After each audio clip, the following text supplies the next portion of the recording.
為方便各位觀眾，今日我將第1至8集合併成呢條長片，一次過俾大家睇。老實講，要到幾多歲開始至唔信世界上嘅聖誕老人呢？你哋咁無聊嘅話題，對我嚟講根本就唔關我事。不過講到我由幾多歲開始至唔信嗰個着住紅衫嘅阿伯就係聖誕老人，我可以好肯定咁話俾你知，我由一開始就已經唔信啦。我就只係信春節財神。我知道嗰個喺幼稚園聖誕 party 度出現嘅聖誕老人係假嘅，就算我冇親眼撞見阿媽喺度錫聖誕老人啊，但係醒目嘅我早就已經懷疑呢個聖誕節先開工嘅阿伯究竟係咪真係存在啦。不過嗰啲咩外星人啊、未來人啊、幽靈妖怪啊、超能力者啊、邪惡組織啊咁，仲有同佢哋戰鬥嘅特攝動畫裏面嘅英雄，我都係過咗好耐先至發現，原來佢哋根本就唔存在喺呢個世界上噶嘛。唔係，其實我早就發現噶啦，只係我一直都唔想承認咁話啫。哎呀，你又嚟咯，成日講啲唔知乜嘢夢想，唔去翻學啊！我內心深處其實係好渴望嗰啲外星人啊、未來人啊、幽靈妖怪啊、超能力者啊，仲有嗰啲邪惡組織會嘭一聲咁出現喺我眼前。只不過現實就係出乎意料咁殘酷。我一邊驚嘆世界嘅物理法則有幾咁偉大，慢慢我就開始唔再熱衷睇電視嗰啲 UFO 特輯同埋靈異節目。外星人、未來人、超能力者，邊會有先得噶？不過我又幾希望佢哋真係存在噶，我個心好似計緊現實同幻想嘅 HCF 咁，唔經唔覺我大個仔。不過講真，如果真係有啲怪事發生，例如樓下便利店突然出現外星人買奶茶，我都希望自己會遇到嗰單，至少咁樣人生都多啲劇情，少啲供樓壓力啦。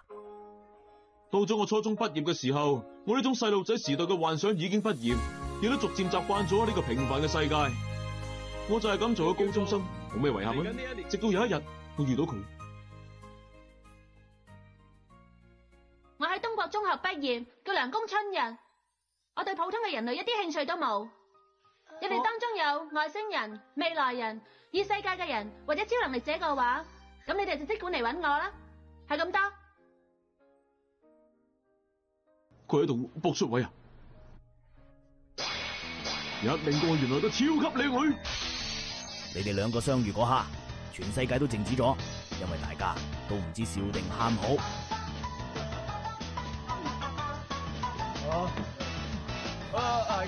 我諗係人都會當佢喺度講笑，但係就結果嚟睇，佢呢啲唔係搏出位，亦都唔係搞笑。春日無論幾時都係咁認真。我哋兩個就係咁樣相遇。睇擺細個信外星人，大個信愛情，結果兩個都撲街。如果你都仲信奇蹟，就記得 like 同留言，唔信都唔緊要，關注亂屌河馬，我保證下集繼續離晒譜。呢一位涼宮春日，如果佢粒聲唔出坐喺度嘅話，你只會以為佢係個靚女高中生。最初我仲諗住坐喺春日前面個位，可以嚟個近水樓台先得月。唉，我真係鬼迷心竅，快啲搵人嚟揼我啦！係啦，你自我介紹嗰陣講嘅嘢，究竟有幾多成係真噶？我自我介紹講緊乜嘢啊？你講嗰啲咩外星人嗰啲咧？咁你係咪外星人啊？咁我又唔係。唔係咁即係點樣啊？冇啦，都係冇嘢啦。係咁就唔好同我講嘢啦，喺度嘥晒我嘅時間。哼！唔使介意噶嘛。後來我先知道，原來佢哋成班都係同春日喺同一間初中畢業嘅。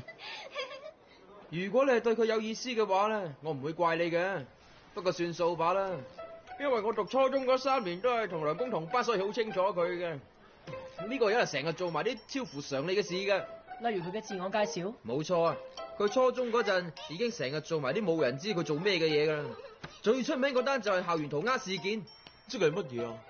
咪有種用石灰嚟畫白線工具嘅，嗰啲叫咩咧吓？唉，唔好理啊。總之佢用嗰樣嘢喺校園度畫咗個好巨型、形狀好怪圖案。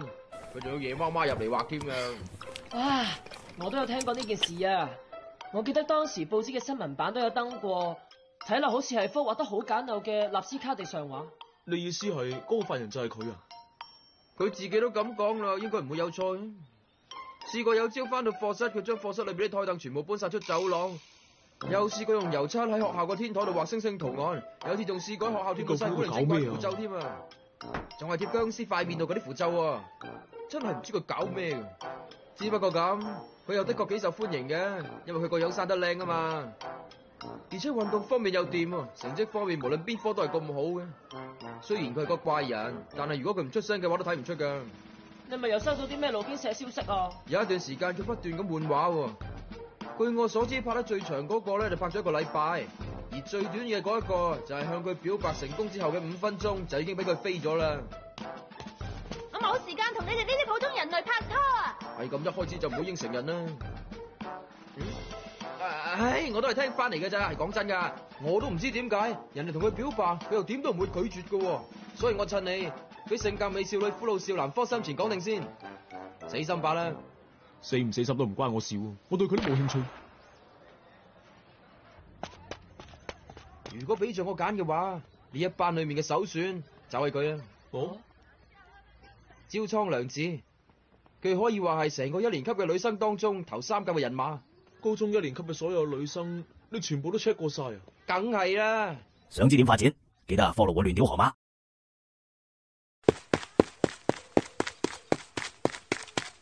我將佢哋分成 A 至 D 4個 grade， 其中 A grade 女仔全名咧，我全部都記得晒㗎。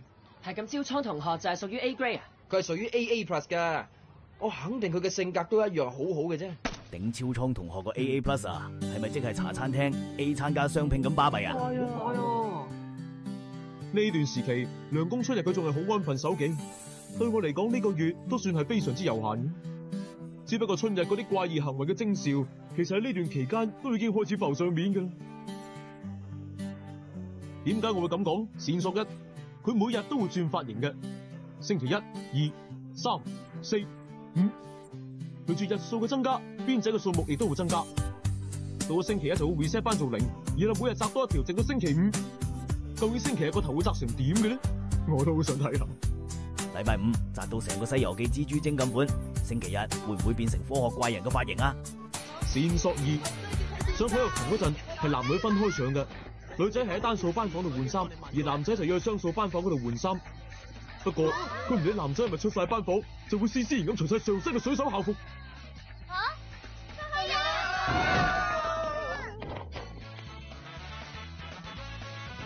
睇嚟佢咁在場嘅男仔都係成班薯仔。班男仔睇到，連手機跌咗都唔記得執。線索3，講都冇人信啊！就係春日佢竟然走去試勻晒學校裏面所有嘅學會。唔單止係運動部啊，每個學會都好熱情咁邀請佢加入，不過佢全部都 say no。之後佢每一日仍然睇心情去參加唔同嘅學會，但係結果佢最後都係一個學會都冇加入到嘅。佢究竟想做乜㗎？呢種行為啊，同我阿婆去超市試食言行開嘅招數一模一樣。就係咁唔經唔覺，好快到咗黃金周之後嘅第一日。係。喂，你呢個順帶一提，阿虛呢個名係我花名，好心佢哋唔好成日咁樣嗌我啦。阿虛你個名改得啱啊，真係虛到連外星人都唔揾你。哦，今日係星期3啊！我一路埋位一路諗住呢樣嘢，我定係黐咗線頂啦。除咗呢樣嘢，我諗唔到其他解釋方法。你係為咗對付啲外星人，所以每日都轉髮型。我竟然開口同涼宮春日講嘢。你係幾時發現㗎？前嗰排咯。啊，係啊！我有個咁樣嘅諗法，我覺得一個星期裏面，每一日都會俾人一種唔同嘅感覺。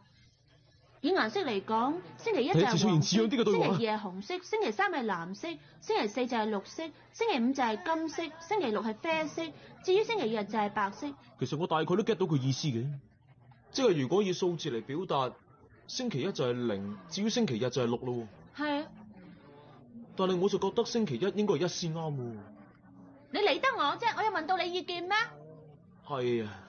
上集講到阿虛呢條友日日研究涼宮春日個髮型。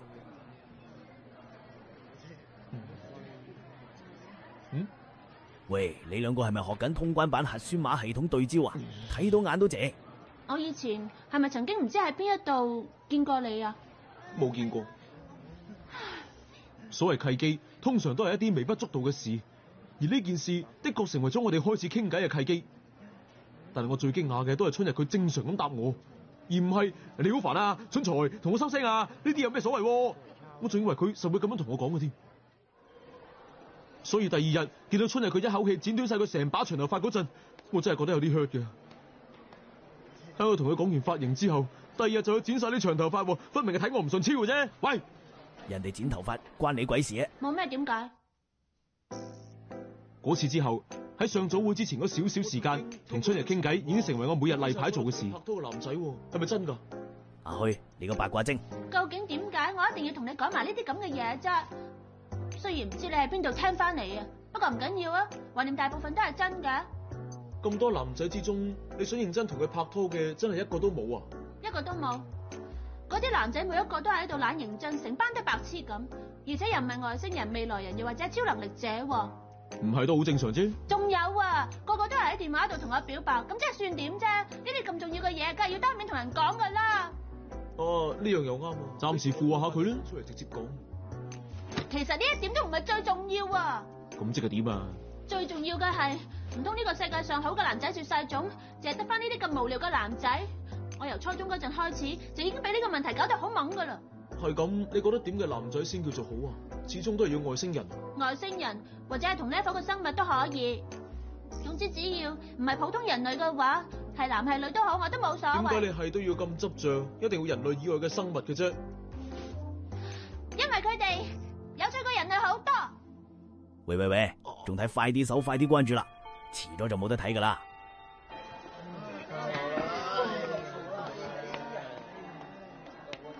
喂，阿虛，你究竟用咗啲咩符 fit 啊？你喺度講咩啊？我咁耐以嚟啊，都係第一次見到梁公佢同人講咁多嘢嘅啫。你同佢傾過啲咩嚟啫？我講過啲乜嘢咧？我好似只係隨便問下佢一啲問題咁啫。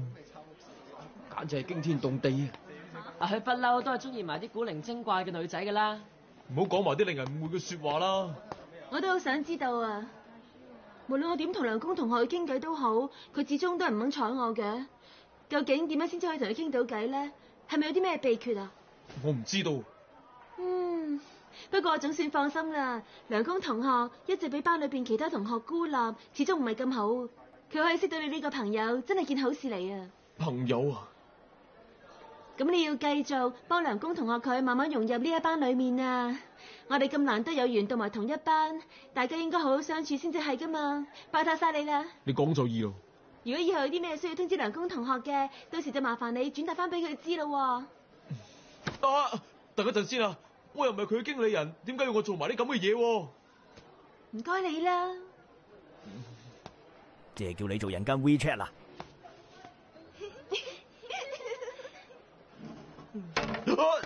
阿虛，我哋係好朋友嚟噶嗬。真係啊，一個二個都傻噶。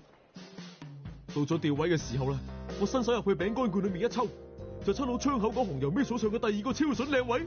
今次發啦，再見啦，春日 ，forever。緣分嘅嘢，使唔使翹石咁？你都唔好唔信。聽講學校所有學會你都試勻晒嘅，係咪真噶？如果你覺得有邊個學會好玩嘅話，不如介紹俾我啊。冇，完全冇。諗都唔使諗就答我。完全冇啊！嘿，呢個人嘅口頭禪係完全冇。我原本諗住升咗高中會好些少咁啦，但係結果同免費教育嘅時代一啲分別都冇。我係咪揀錯咗學校咧？你究竟用咩準則嚟揀學校噶？有一個學會叫做推理研究會。係啊，點樣噶？簡直笑死我啊！由創會到而家，連一件半件似樣嘅事都冇發生過，成班會員都只係沉迷推理小說嘅宇宙做，想搵個名偵探嚟睇下都冇。實係咁噶啦。我本來對超自然現象研究會都有些少期待嘅，點知嗰度淨係得啲神秘主義嘅狂熱分子咋？你點睇啦？冇咩點睇喎。真係太無聊啦！咁大間學校，點解連一兩個好玩呢個學會都冇噶？冇嘅話，咁都冇辦法噶啦。因為講到尾，大部分嘅人類都只會滿足於自己眼前嘅現狀。至於嗰一啲唔甘心於現狀嘅人，就會發明或者係發現啲新嘢，而令到人類嘅文明發展落去。例如話想喺天空度飛嘅話，就製造飛機；想而讀得輕鬆啲嘅話，就發明汽車同埋火車代步。不過呢啲都係靠一小部分人嘅才能同埋諗頭先會創造到出嚟嘅。咁即係話，得天才先可以將幻想變成可能。我哋呢啲咁嘅普通人，平平凡凡、安安穩穩咁過一世，咁就最好噶啦。你好煩啊！當你講道理講贏咗，呢段對話好可能就係刺激起佢嘅導火線。係啦，呢一刻失驚無神嘅功能。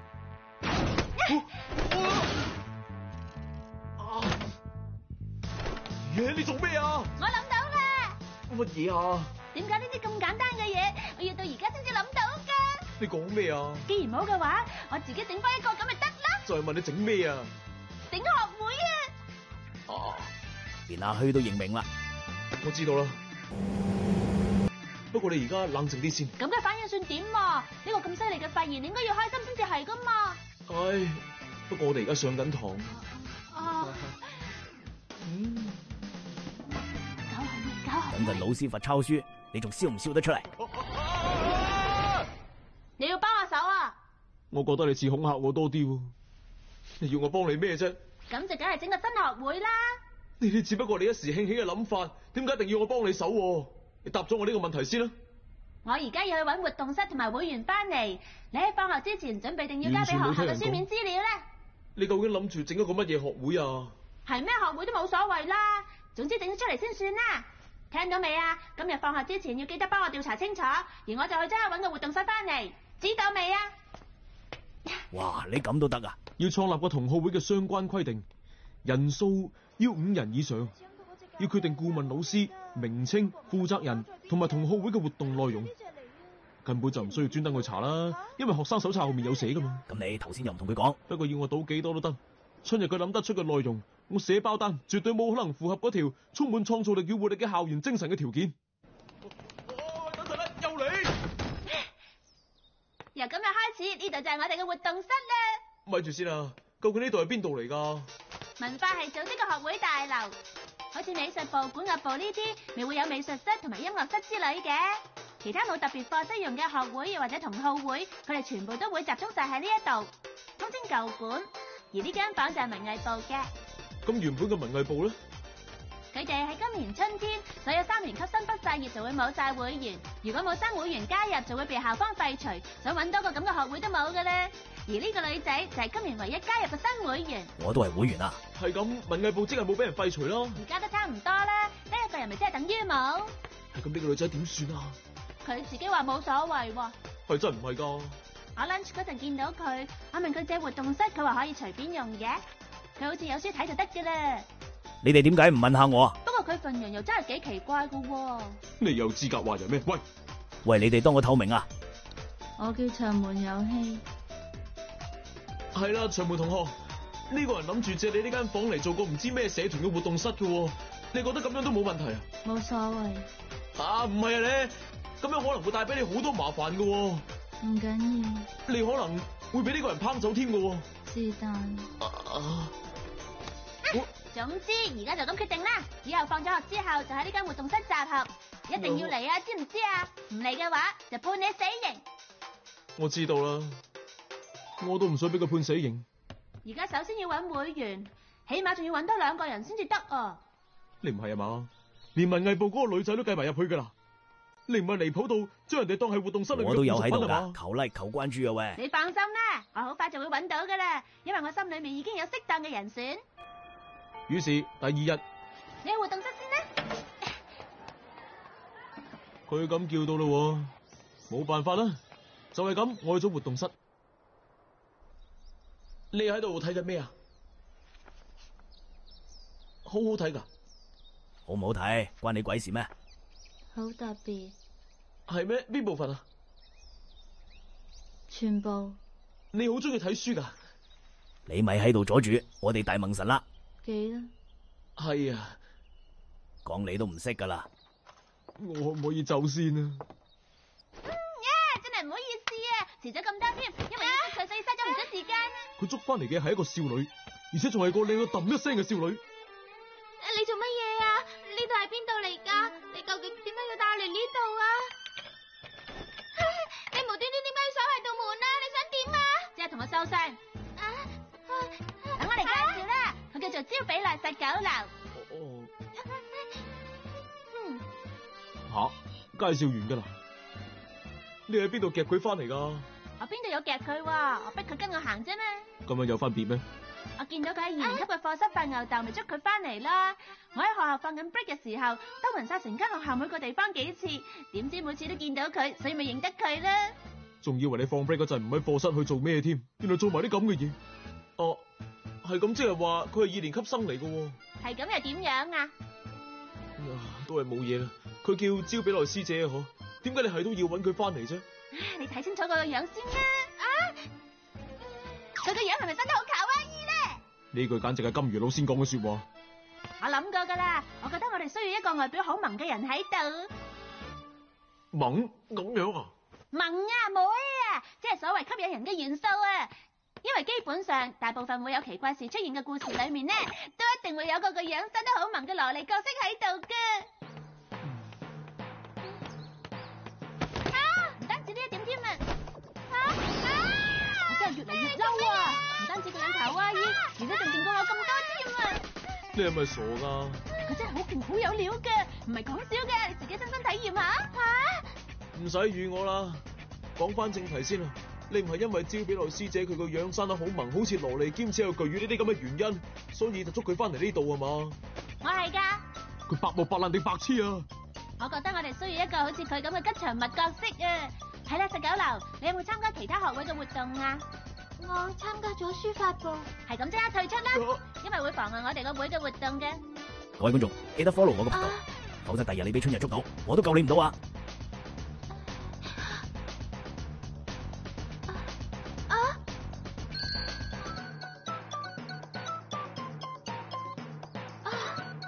係啊，咁我明白啦。喂，你又明啲咩啊？我退出書法部，加入你哋呢度啦。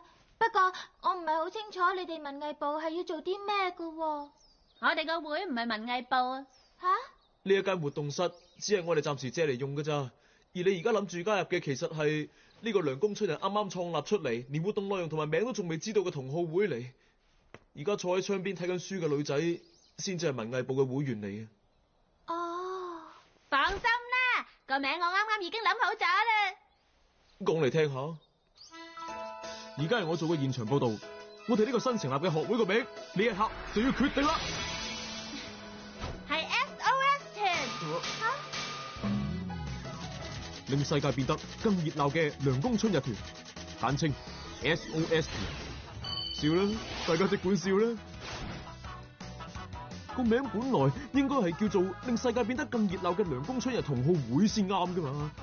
不過而家就連同好會嘅要求都未達到，亦都唔清楚呢個團體到底要做啲乜嘢。係咁叫團唔係仲好咩？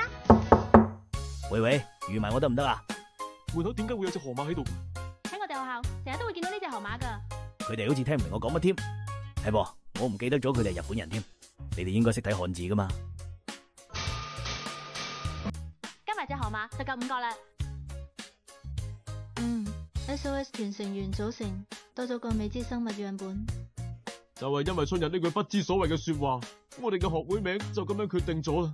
而家係4個人同一隻河馬組成嘅 SOS 團，你中意點就點啦。唉，嗰日我哋走咗之後，河馬同有希唔知喺活動室留咗幾耐。大家想唔想知道嗰日我同長門大萌神到底發生咗咩事？時間喺嗰一刻停咗，空氣都凝固晒。佢望住我，用機械但溫柔嘅語氣講咗一句。想知佢講乜？你哋喺下邊評論區估下先。記得 like 同 follow 我個 channel。想睇完整版就見，快啲喺下邊留言或者私信我啦。